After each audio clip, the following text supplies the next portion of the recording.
Ironcast is a puzzle strategy RPG set in alternative 1886 Victorian London.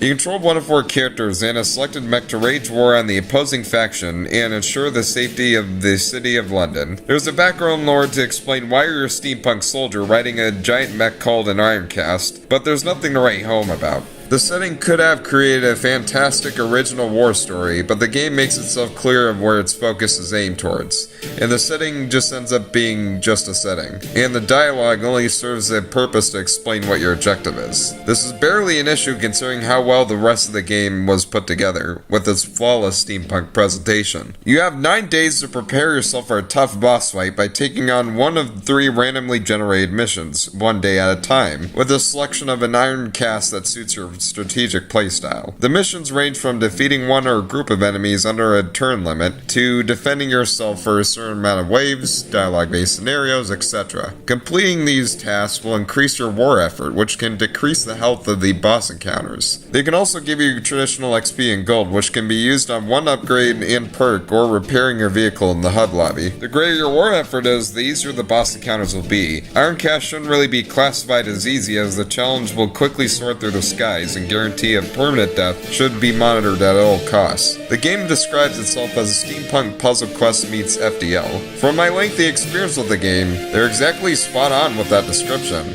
You would have a plate that outlines different node types: ammo, repair, coolant, and energy. Each node type requires a connection of at least 3 of the same nodes in order to gather those specific resources to fill up the Ironcast selected fuel.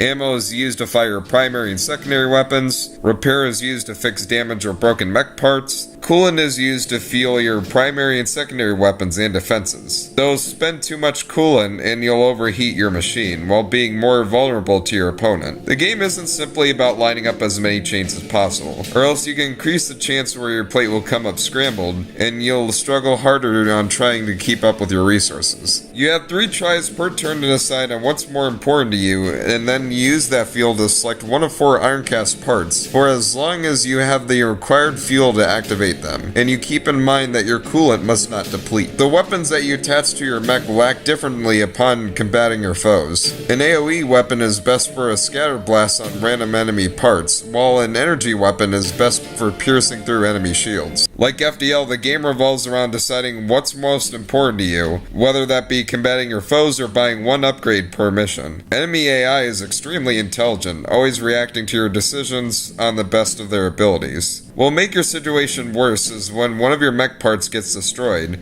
You have to repair it in order to use it again. While you do receive a game over through death, you reward from the progress you've made through global ranking XP. This gives you layers of replayability as you unlock new characters, Ironcasts, abilities, parts, and perks to use on your next playthrough. However, I wasn't a big fan of the game's unpredictability. Sometimes I would be involved in a perfect challenge, but there were a few moments that I felt like I was running into difficulty spikes, where I was screwed regardless of my attempts to prevent it. Even though it may irritate me, I didn't feel enraged. Ironcast is addicting. The game is a great blend of FDL and puzzle quest, giving me plenty of strategic options while reminding me that the choices I make have dire consequences. The fact that every time my campaign ends with a progression to new goods to try out gives an insane amount of replayability, and it doesn't hurt that the entire presentation is a beauty to behold. Ironcast may be a flawed game, but it's a good strategy game to anyone looking for a game to offer a tense challenge, especially